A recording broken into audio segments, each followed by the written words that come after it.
Bom, então nessa sexta-feira a gente traz para essa edição do Bom Dia Agronegócio, para nossa conversa, Eduardo Vanin, analista de mercado da Agriinvest Commodities, sempre conosco. Vanin, bom dia, seja bem-vindo. E a China já trazendo algumas questões para você responder aqui para nossa audiência. Bom dia. Bom dia, beleza, Carla? Bom dia a todos. Tudo certo e contigo? Tudo bom? Então tá bom. Vanin, como é que você recebe essas informações da China? Que sinais a economia chinesa nos traz que nos exigem alerta porque vão impactar diretamente no mercado de commodities? Bom, até comentei hoje no nosso morning sobre os sinais conflitantes da China.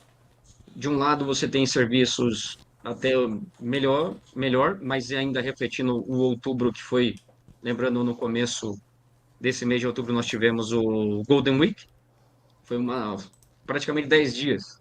Acelerou o turismo, o transporte e tudo mais. E parece que nisso o chinês está gastando. Agora, quando se trata da construção civil, habitação e tudo que envolve habitação, desde venda de ar-condicionado, carpete, móveis e tudo mais, aí você vê uma grande queda, um número bem menor, números cada vez menores. Então, a indústria chinesa está indo devagar e num processo que é de contração, não só internamente, mas também externamente, devido à, à economia global estar crescendo menos. Até citei hoje um comentário da Maersk, que é a maior operadora de containers do mundo. Ela demitiu 10 mil pessoas, vai demitir 10 mil pessoas, porque a coisa não vai bem. A demanda por containers está baixa. Isso quer dizer o quê? China exportando menos e Estados Unidos comprando menos, principalmente manufaturados. Então, nós estamos nesse ambiente, onde China é o canarinho da mina, vamos dizer assim, sinaliza para nós uma atividade industrial global menor, se a gente pegar Alemanha, Japão, Coreia do Sul, Taiwan, está todo mundo no mesmo barco, onde nós temos esse menor crescimento global e principalmente um divórcio, que aí é o que me preocupa mais, porque crises vêm e vão, só que o divórcio China e Estados Unidos, China e Ocidente, pode dizer, esse parece que vai continuar. Vanin, isso é um ponto que já contamina as commodities agrícolas, principalmente soja, milho, que a China tem importado mais. Isso já se reflete nessa demanda? Ou quando a gente pensa em demanda por alimentos, o comportamento chinês é diferente? Bom, como todo mundo fala, não, alimento o chinês não vai deixar de comer. É verdade, é verdade. A demanda está grande, ela é grande, mas vemos também alguns sinais de que esse crescimento, o ritmo de crescimento, parou. Ele está muito menor. Portanto, quando nós temos anos onde a produção, seja de milho, seja de soja, cresce, exemplo, esse ano 2023, aí o consumo da China não cresce. Até citamos nessa semana, no nosso principal material da Agriinvest, que chama o Tour da Semana, sobre novas tendências do consumo na China. Redes de lanchonetes, lojas especializadas na venda de snacks. Certo. Snack aí, todo mundo conhece, Ruffles, Doritos e tudo mais. Está crescendo bastante. Mas qual o motivo? O motivo é que os jovens, que é o consumidor, é o alvo, é o consumidor desse tipo de comida, Sim. esse está ruim, ele está mal, o desemprego está alto, como você falou. O dado de desemprego entre jovens não está sendo mais divulgado. O último foi em junho, com 20,5, alguma coisa assim, por cento. Quer dizer, o jovem chinês, que é o que vai dar o crescimento lá para frente, ele está numa situação financeira muito ruim. Seja salários mais baixos, seja também o desemprego e a confiança muito baixa. Jovens voltando para a casa dos pais, tem tudo isso acontecendo. Portanto, é isso. O consumo é grande, claro que é, mas a taxa de crescimento está muito menor. Nas últimas entrevistas que nós fizemos, você falava justamente sobre isso quando o assunto era a demanda chinesa por soja. Ela já estava boa, ela está boa, e subir muito de um patamar que já é muito bom é difícil, né, Vanin? A gente já subiu muitos degraus, agora mais degraus precisam ser construídos para a gente ver uma nova expansão considerável dessa demanda? Olha, eu acho que da China não vem muito mais, não. Ah, hoje nós temos um mercado muito saturado lá para o suinocultor. A produção produção de carne suína, ela tá maior do que o mercado está absorvendo. E esse é a grande locomotiva do consumo de ração. Está crescendo também a produção de frango, também é um ponto positivo para a demanda por rações, só que o aproveitamento do frango é maior, é melhor do que do suíno, o que demanda menos ração. Mas logo, logo eu vejo que também esse setor ele vai entrar numa saturação, porque está sendo feito muito investimento. Quer dizer, você vai vendo que o crescimento do consumo de proteína animal na China, ele está num patamar difícil de crescer nesse momento. Certo. Lembrando que o principal fundamento do crescimento, ele vem da urbanização, do crescimento da renda, crescimento da população, crescimento da força de trabalho, a combinação de tudo isso. E a gente já sabe que a China, todos esses critérios, parece que atingiu também um platô, um teto. Certo. As pessoas estão se casando menos, estão tendo menos filhos, a força de trabalho está caindo, não está mais subindo, bateu o seu pico e agora é só para baixo. Então a coisa vai ficando mais restritiva quando a gente fala de crescimento do consumo de proteína. E como é que tá esse momento para esse ano comercial, Vanin? Durante essa semana também você pontuou a condição da China estar comprando soja americana, apesar da soja brasileira para o embarque em fevereiro, salvo engano, fevereiro, janeiro, está mais barata a soja brasileira. Eu queria entender como é que está essa competitividade, como é que a China está se comportando diante dessas ofertas que ela tem aí, ou postas na mesa, como é o caso da soja americana, ou previstas, como é o caso da soja brasileira. O Brasil é mais barato, sim. É mais barato para dezembro, janeiro, de fevereiro para frente, nem se fala. Mas os Estados Unidos continuam vendendo. O ponto é, o Brasil está mais barato, só que não tem muita soja. Não conseguimos ofertar muito. Por dois pontos básicos. Questão da sazonalidade, entre safra, e também logística, bem limitado. Aí é um outro assunto que vai longe. Mas o ponto é esse: o Brasil está mais barato, mas não tem muito para ofertar. Portanto, a China compra daqui, mas compra também dos Estados Unidos. E vai comprando. Agora, o ponto é, a demanda ela não está muito grande para esse momento. E compras que estão sendo feitas agora, que vão ser embarcadas em dezembro, janeiro, que vai chegar na China a partir de fevereiro, dali para frente. E a gente já sabe que sazonalmente, sempre, a partir de depois de fevereiro, a demanda na China cai. A demanda por rações. Sazonalmente é um momento de queda, que pode ser até maior, tá? Essa queda devido ao momento que a suinocultura vive na China nesse momento, que não é bom, é prejuízo.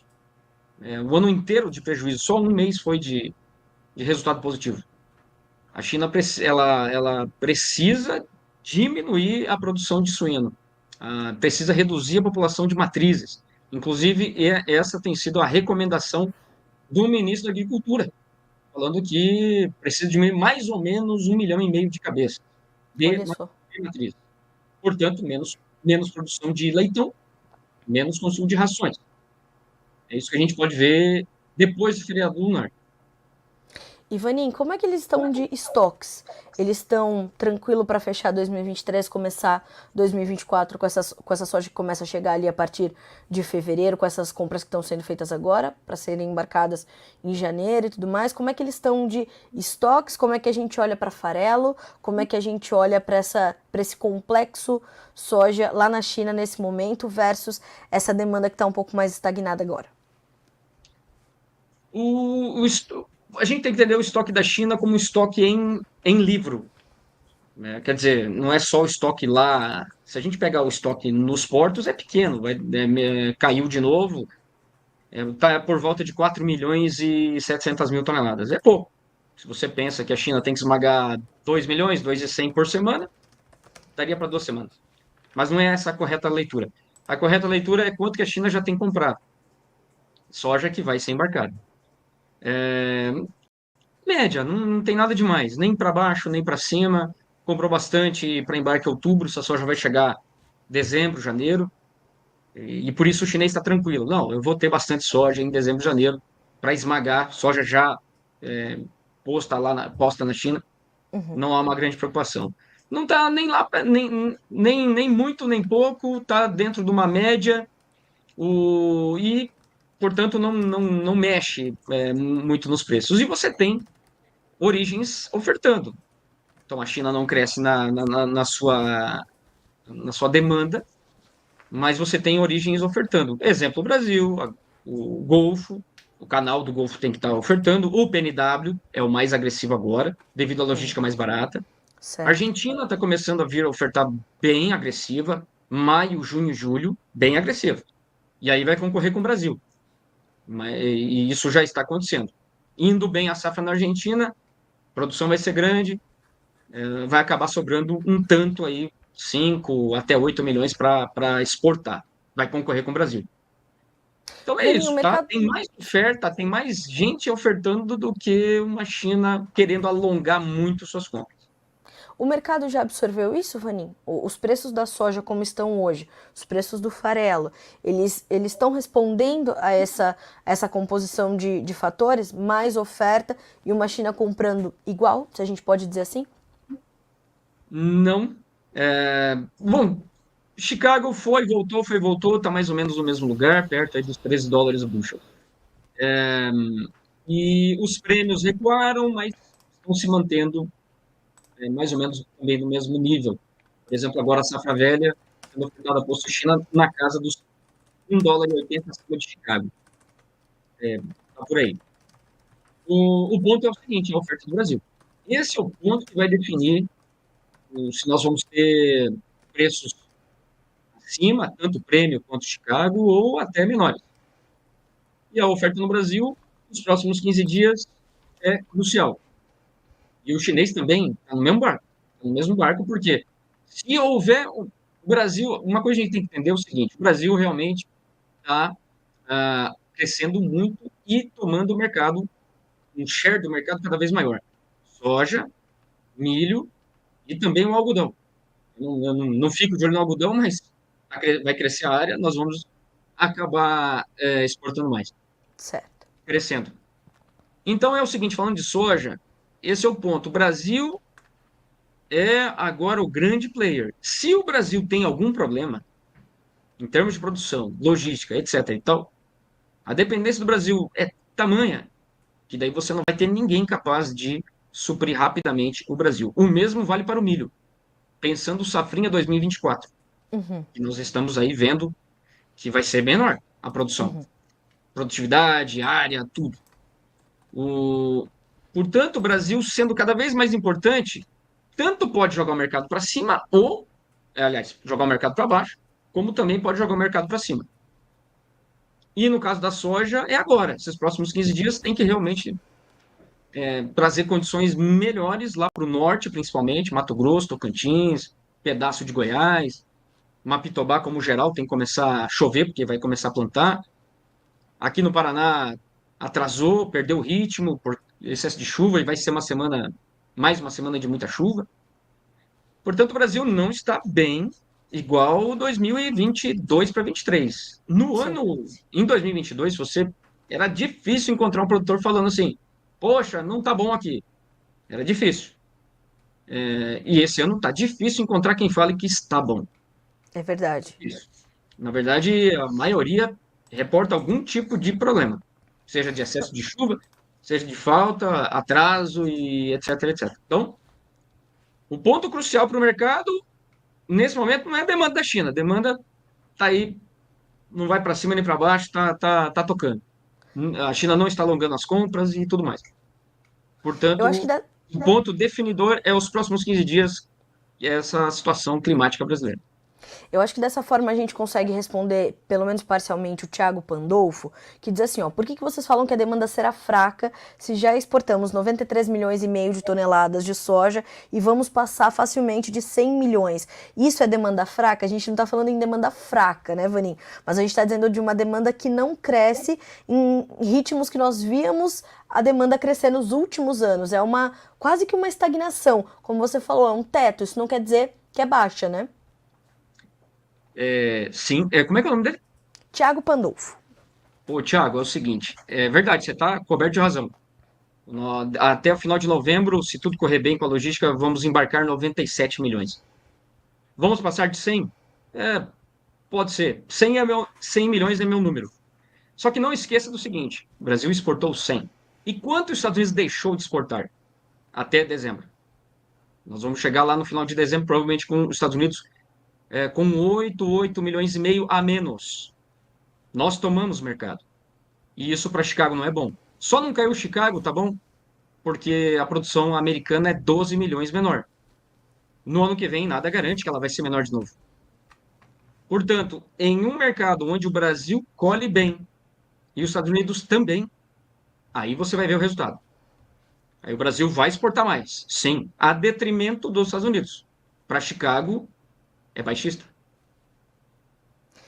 E não só para preços, mas para o entendimento do quanto foi absorvido, né, Vaninho? Se a gente exportou mais e os Estados Unidos exportaram menos, quer dizer que as importações foram, abre aspas, iguais, fecha aspas, né? Elas estiveram também numa certa estabilidade. Uma coisa compensou a outra, né? Sim, vamos lá, vamos somar os três, tá? Brasil, não vou comparar o ano passado porque nós tivemos quebra, mas o nosso recorde anterior foi de 87 milhões de exportação. Nosso recorde até esse ano. Sai de 87 e vai para 100. Exportamos 13 a mais.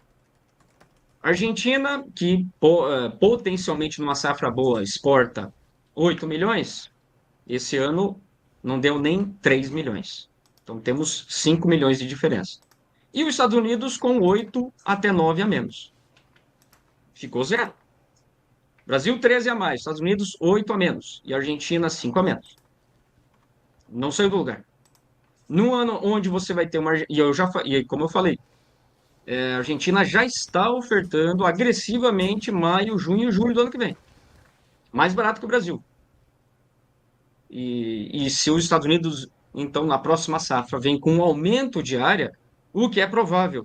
Se você pegar o histórico americano, você vai ver que nunca tivemos duas reduções de área seguidas. Por quê? Rotação de culturas.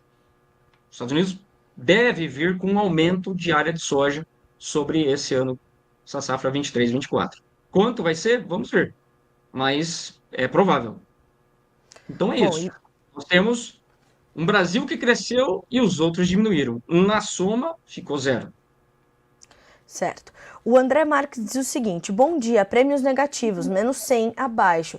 E Brasil não está ofertando? Fiquei confuso agora. Mas os prêmios negativos são para meses já do começo de 2024, né, Vaninho? Quando a gente fala que a gente não está ofertado, que a gente tem pouca soja, é nesse momento? André Marques. André, é isso mesmo que a Carla falou. É dezembro, janeiro, quer dizer, daí é safra velha ainda. Agora, fevereiro para frente, o Brasil está ofertando. Pouco, pouco. Não é muito, não. Porque o brasileiro, não, o produtor não está vendendo. Tá? Você deve estar acompanhando aí o ritmo de, que a gente chama de farmer selling, está bem devagar. Devagar por causa do clima, do preço, etc. Mas a partir de fevereiro, o Brasil é muito mais barato do que os Estados Unidos, mas a Argentina vem para competir com nós aí maio, junho e julho. Ivaninho, você pontuou que os próximos 15 dias, portanto, serão decisivos, né? Um ponto importante aí de virada de chave ou não para o mercado. Será um período também de virada de chave ou não para o ritmo dos negócios aqui no Brasil com a safra nova?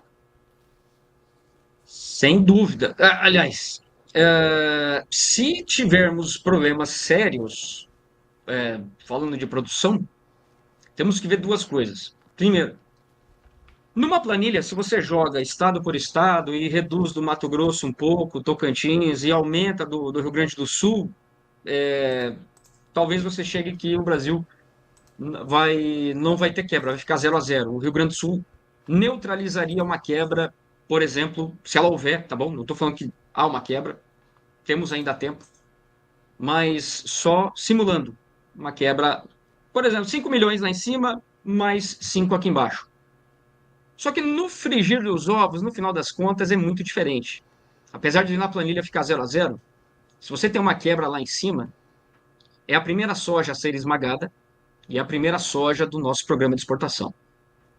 Portanto, o nosso programa de fevereiro e janeiro, aliás, fevereiro e março, ficaria prejudicado por uma quebra no Mato Grosso.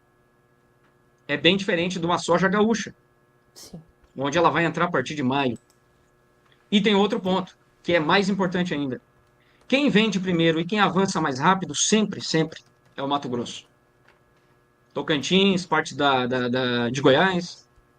E esse produtor está parado. E se houver realmente uma quebra, ele vai continuar vendendo muito, de uma forma muito lenta. Nós teremos pouca soja sendo comercializada. Menos ainda, talvez, do que o ritmo agora. Então, apostar. Falando de exportação, a trading, se ela tiver que depender da soja do Paraná e do Rio Grande do Sul, aí o bicho pega. Porque são sempre produtores que costumam segurar mais, por mais tempo a soja. Por N motivos, tá?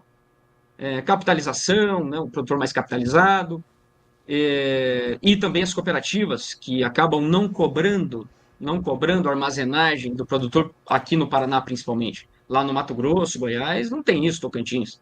Lá todos os produtores sabem que mês a mês existe uma cobrança. E aí isso acaba forçando o produtor também a comercializar mais rápido. Então veja, se quebrar o norte do Brasil é muito mais impactante do que uma quebra no sul. Vanim, o mercado, como é que ele observa isso, assim, lá em Chicago? A gente já trabalha com o mercado já entendeu e é parte do suporte que a gente tem visto nas últimas sessões.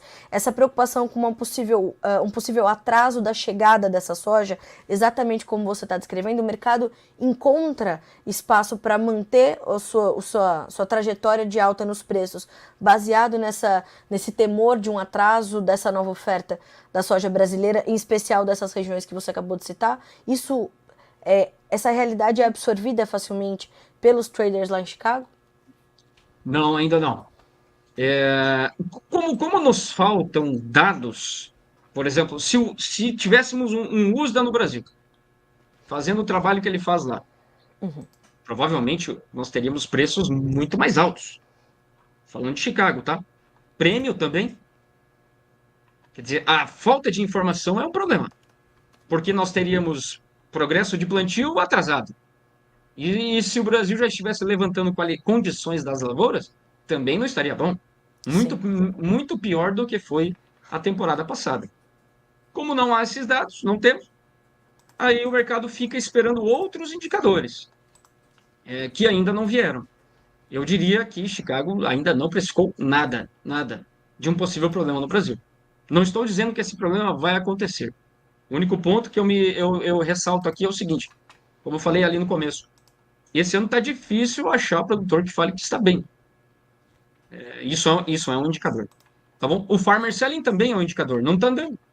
Não está andando porque o preço não é bom, mas também porque o clima não está ajudando.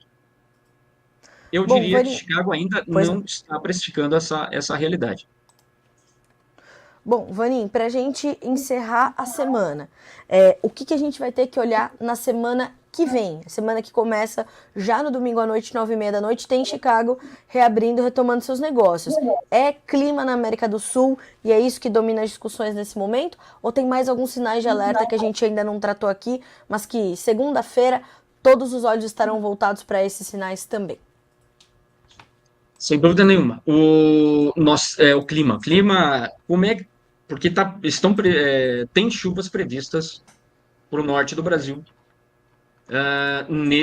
Hoje, sábado, domingo, até segunda. Depois aí para de novo e só volta lá para frente, mas daí já é uma confiança baixa. É isso que nós vamos ter que ver com produtores, que aí é um dado mais preciso. Os modelos estão errando demais. Para baixo e para os dois lados, tá bom? Horas marca chuva, não vem. Horas não marca nada e vem. Certo. O melhor é perguntar para o produtor direto. E aí, choveu, não choveu e tal. Verdade. Então, esse vai ser o dado mais importante para a semana que vem. Vamos ver como é que foi esse final de semana de chuva lá para cima. E aqui para baixo também. Paraguai, sul do MS, Paraná todo, Rio Grande do Sul, porque está marcando muita chuva, inclusive Curitiba aqui está nublado, chovendo. Questão de eficiência portuária está piorando. E, claro, a soja que está perdendo o ritmo de plantio aqui no Paraná. E temos o trigo ração no Rio Grande do Sul, que está aumentando de quantidade. Esse também é um ponto importante e que vai, olha lá, aqui o assunto é soja, mas para o milho isso é importante também. O Brasil está vendendo o trigo ração mais barato do que os concorrentes tradicionais, por exemplo, Rússia, posto lá na Ásia. Tá barateza o nosso trigo ração e a quantidade vai ser grande. E esse trigo ração ele pode começar a entrar também para a indústria brasileira, substituindo o milho. Fiquem atentos aí. O clima agora para o Rio Grande do Sul parece que só vai chover mesmo para os próximos dias e vai aumentar a quantidade de trigo ração. E a gente tem exportado bastante, o Brasil vai se consolidando como um exportador importante de trigo, né, Vani? Olha, normalmente a gente sempre dá uma beliscadinha, mas nós não somos Sim, um exportador tradicional de trigo, porque nós exato. ficamos sempre no meio. O Brasil não é um trigo bom, É mas mesmo. também não é um trigo ruim. E você tem sempre o rótulo, né? Ah, Estados Unidos, trigo bom, Canadá, trigo bom, França tem os dois, Black Sea tem bastante trigo ração.